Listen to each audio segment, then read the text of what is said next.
Good morning, good morning, good morning. Welcome to our conversation today. We're going to be talking about the California Vehicle Rebate Program. I'm Selena Pryor. I am happy to be back with you guys today, hoping that we're looking forward to a great weekend. But first, we're going to talk about the California Vehicle Rebate Program so you guys have the information that you need and just the knowledge that you need if you're looking to buy a electric vehicle. So today we have our special guest, Miss LaTisha Harris. Hi, LaTisha. Hello, Miss Selena. How are you today? I'm well. How are you? I am awesome. I'm glad to have you here. This is our expert, Miss LaTisha Harris. She is the get on your cell phone and pull out this website so I can show you how to find all the information you need about electric vehicles. That she's a queen of that. So we're going to get started and just talk about the California Vehicle Rebate Program. So LaTisha, what exactly is the California Vehicle Rebate Program? So it's technically the Clean Vehicle Rebate Project. We are a program that is administered in the state of California by way of CARB, California Air Resources Board. So ultimately, we supply you a rebate after you purchase an electric vehicle. Not all electric vehicles, which we'll talk about a little later, but after you purchase an electric vehicle, we offer the incentive by way of rebate. So that means I have to get the car first Yes. and then I get the money back. It's not up front, correct? Correct. In certain cities, like San Diego, they did have programs where you could do something beforehand, get an incentive prior to. But for the most part, CVRP is post purchase of an eligible vehicle, electric vehicle. Post purchase. That means after, not After. before. Correct. Um, Tell us a little bit about the process. What's the process to take advantage of the rebate? So ultimately, one thing that I tell a lot of people that I talk to when I've been talking to them, I tell them to go to our website, which is www.cleanvehiclerebate.com.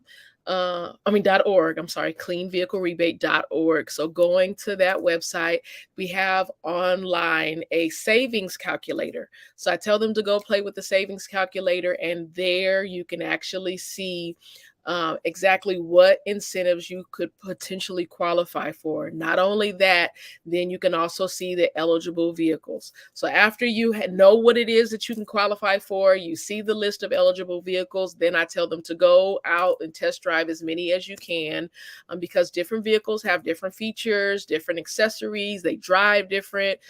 Find the one that you're in love with. After you purchase the eligible vehicle and obtain the vehicle, then you go back to that same website and you apply for the rebate. Now, how much can I get? So it's different amounts. So if you are looking to do just the standard rebate, if you are looking for a battery electric vehicle, that means there's no gas at all. It's completely 100% electric. There's a $2,000 rebate. If you do the fuel cell electric vehicle, that's $4,500. It's a fuel cell that's actually not electric. It's a fuel cell where you actually refill it with the hydrogen. And then if you do the plug-in hybrid vehicle, it is $1,000 rebate. Now, if you are eligible for the increased rebate, you can actually find this information again on the website. If you're eligible for the increased rebate, that's meaning that you meet the standards of 400% below poverty level. You can get the increased rebate. So that's the standard rebate plus an additional $2,500. So for fuel cell electric vehicle, you'll go from 4,500 to 7,000 now with the increased rebate. Or if you're doing a battery electric, you now go from 2,000 that you're eligible for in a rebate to $4,500. And if you're doing a plug-in hybrid, which is both gas and electric, you go now from $1,000 to now $3,500 in a rebate. Then we also do zero emission motorcycles. So if you are interested in a motorcycle, there's just $750, and it's just a standard rate, $750. Zero emission motorcycle. Yep. That's awesome. That's awesome. So I just want to kind of give our viewers an explanation of why we're having this conversation, or at least for me. The reason why I think it's important for us to have this conversation is because the governor did sign an order that California would be a zero emissions vehicle state by 2035, I think the year is. Yes. Okay. Yes. So So there will that be means, no gasoline cars sold after that. The majority, all of the cars sold, the plan is will be electric vehicles. okay. So, the Bible says our people perish for lack of knowledge. We want to make sure that we are giving you the information that you need so you can be prepared, and understand, where California is moving, how we're moving. Let me ask you this, because, I got to ask these kind of questions. I noticed, like in South Sacramento, that there are more gas stations being built. Mm-hmm. And one of my mentors told me, "Oh yeah, but they're easily they can transition them over to become charging stations." So, is that true, or are we just throwing up gas stations in the hood because we don't believe that California is going to be a zero emissions vehicle state? I honestly can't tell you. I really don't know. I do know you referenced the Bible earlier. The Bible says that we have to be a good steward over that which has been given to us, which is our earth. And reducing our emissions is part of that's one way that we can be a good steward and take care of our earth. So, in the event that they continue to build gas stations, does that mean, with the way the governor is going, eventually we're going to phase out of gasoline? But how do I do my part to clean up the environment? How do I do my part to be a good steward over there? We only get one earth. We're not going to get another one. This is it. So Right. how do we individually do our part to be a good steward over what's been given to us? I love that. I love that. I love that. So there's a lot of conversation about electric vehicles and how expensive they are. Can you talk about that a little bit, and about how, because I went and looked, and I've seen the ones that I like are like $80,000. So any new vehicle, we have to be honest, is going to come with a price. Right, right, right, right, right. Whether you're paying for the vehicle, whether you're paying for the sales tax, whether you're paying for, register, you're going to have to pay registration, whether you don't get a new car, whether you do get a new car. So you're going to have to pay something. That's just the harsh reality. You're going to have to pay something, but you also have to look at what you're saving. I know if you get a all battery vehicle, all electric vehicle, you don't have maintenance. Like the oil changes, all of that, you don't have to worry about none of that. You don't have to worry about tune-ups. You don't have to worry about none of that. Like you literally are saving money on the maintenance portion of it. And I know for me, that would be a pretty pity. That would be a pretty pity to not have to pay any maintenance at all. You do have to rotate your tires, but that's just about all it would be for an all electric vehicle, a battery electric vehicle. So you do save money on your maintenance in the long term because of even gas. If you do a plug-in hybrid, you do save money on gas. There are long-term savings on purchasing an electric vehicle. Awesome. So you're gonna spend something, but you are still gonna save something in the long run. Overall, you are gonna save. Okay. Can you tell us the difference between an all battery electric vehicle, the plug-in hybrid, and what did you say, fuel cell? Fuel cell. Mhm. Fuel cell. Okay. Tell us. So the fuel cell, you actually are you're filling with hydrogen. So there are stations, kind of like gas stations, if you will, and you go and you refill them, kind of like a gas station, but it's not gas, it's hydrogen, I believe.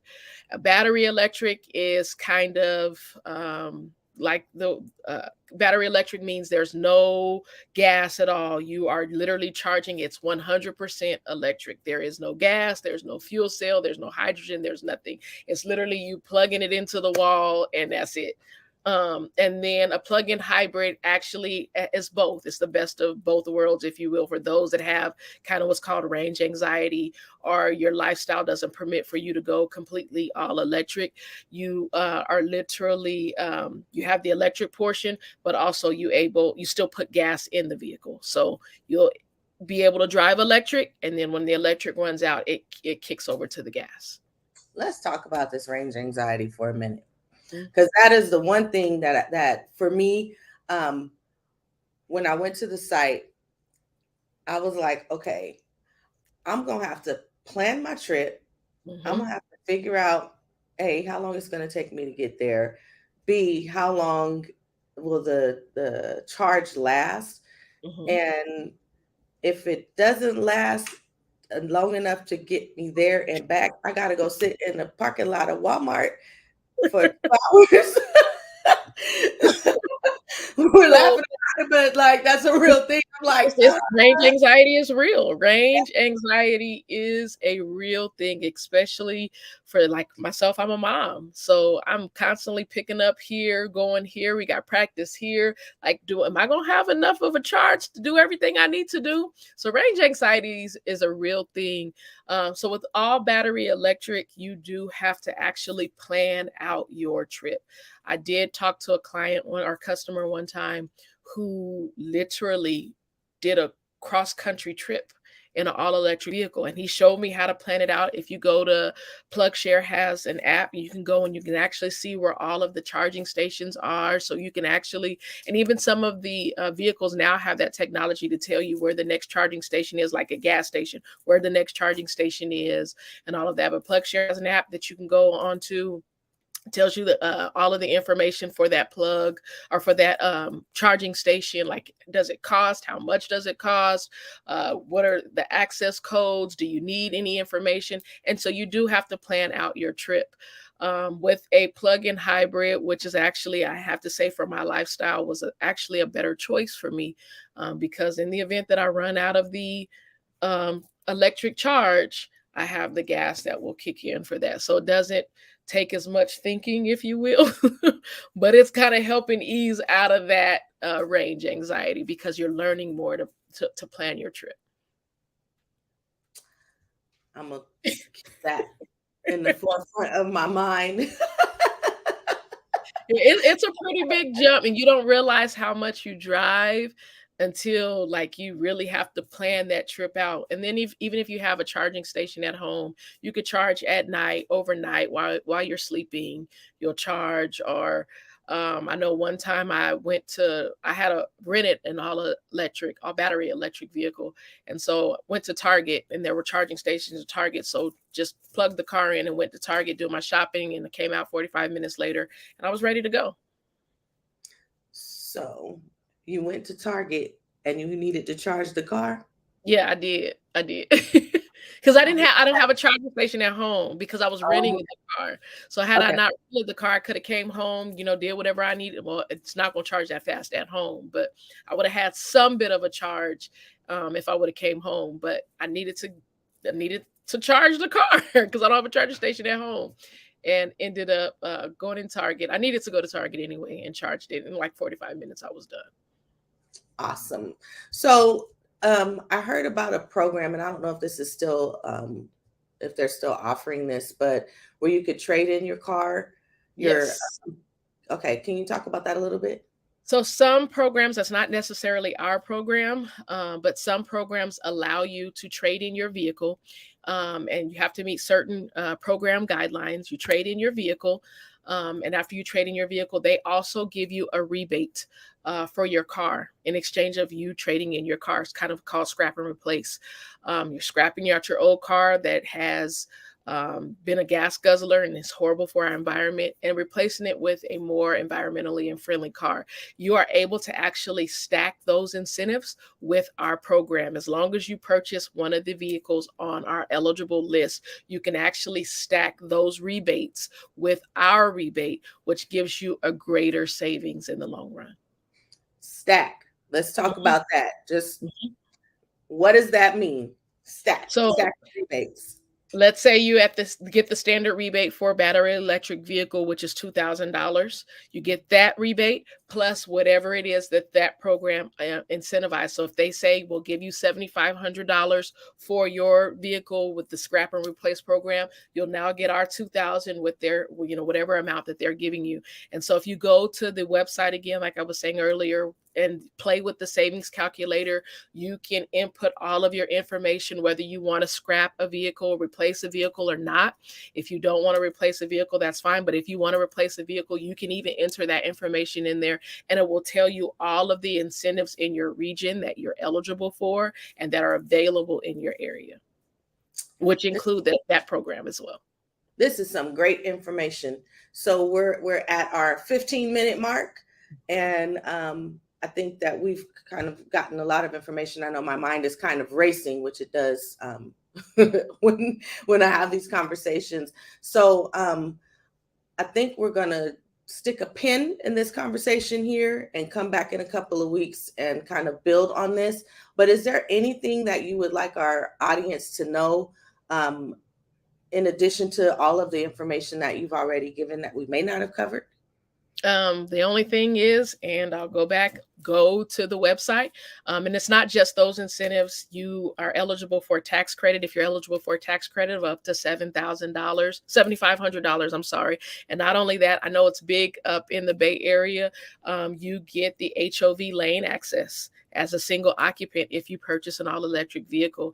And then your utility provider may also provide incentives as well. So there are quite a few incentives out there for purchasing an electric vehicle. Go to the website, play around with the savings calculator, look at the eligible vehicles, determine the one that's best for you, and take advantage of all of the incentives while you can. Now, if people have questions or they want to get more specific information, who should they contact? You can actually go on the website and you can contact there. You can actually send us an email, but if you want to contact me directly, my phone number is 559-825-5307. 559-825-5307.